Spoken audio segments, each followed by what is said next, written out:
Hello students, welcome to today's video lesson. We shall now discuss the chapter Natural Hazards and Disasters. Natural disasters and hazards are two distinct phenomena. What is the difference between the two? Natural hazards are caused by elements of the natural environment. They cause harm to both life and property. Examples of these natural hazards are extreme climatic conditions, like in deserts and glaciers, ocean currents, steep slopes, and unstable structural features of the crust. Natural disasters are more sudden, and the magnitude of destruction is very high. Disasters can be caused naturally or as a result of human activities. Every disaster is unique. It varies based on the local socio-environmental factors that control it, the social response it gives rise to, and the way each social group deals with it. But how do we define a disaster?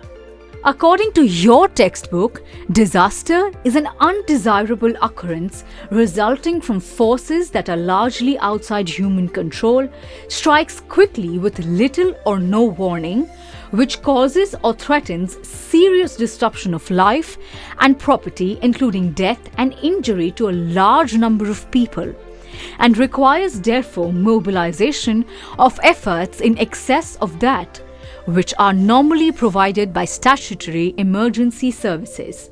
Natural disasters cannot be stopped. However, necessary steps can be undertaken to deal with it or lessen its effects.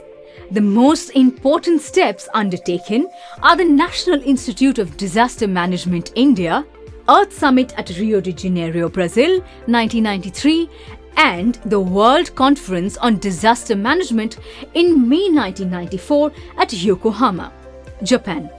The Yokohama strategy was adopted from here on as a guide to mitigate the loss caused by disasters.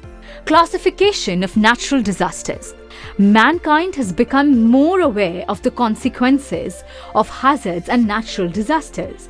Thus, the classification of these natural disasters has become the first step towards efficient dealing with them.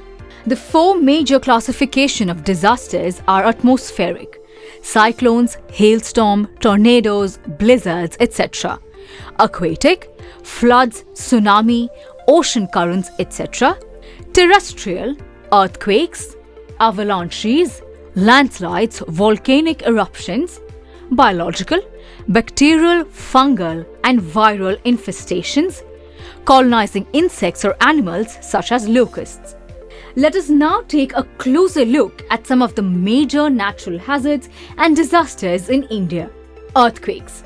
These are of tectonic origin and are caused by a sudden release of energy during the tectonic activities in the Earth's crust. The Indian plate, which is said to be moving at a speed of 1 centimeter a year, is met with the Eurasian plate from the north. This locking of plates results in the buildup of energy which is released from time to time, when the stress becomes too much, causing earthquakes. Jammu and Kashmir, Ladakh, Himachal Pradesh, Uttarakhand, Sikkim, and all the 7 states of the northeast are vulnerable to earthquakes. The peninsular block, which was comparatively more stable, has shown the emergence of a fault line. As per scientific theory, this energy buildup is observed along the fault line represented by the river Bhima or Krishna near Latur or Osmanabad in Maharashtra. India is divided into the following earthquake zones: very high damage risk zone, high damage risk zone, moderate damage risk zone, low damage risk zone, and very low damage risk zone.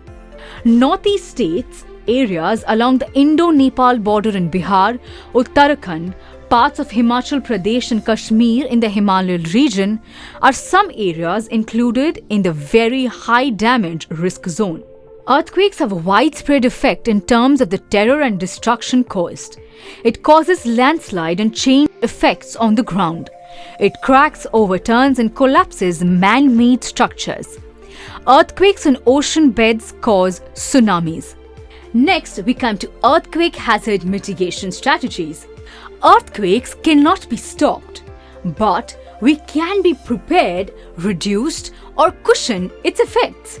The seismological centers can detect oncoming earthquakes and alert the general public of the vulnerable areas. People should be educated on how to handle or minimize the adverse effects of earthquakes, modifying the building types and designs in earthquake-prone areas, adopting earthquake-resistant designs, and using light materials in major construction activities in the vulnerable areas. Next, we come to tsunami. Tsunamis or seismic waves are caused by earthquakes or volcanic eruption that cause abrupt movements in the seabeds. These abrupt movements result in the formation of high vertical waves in the ocean water called tsunamis. The speed of the wave in the ocean is more in the shallow water than in the deep ocean.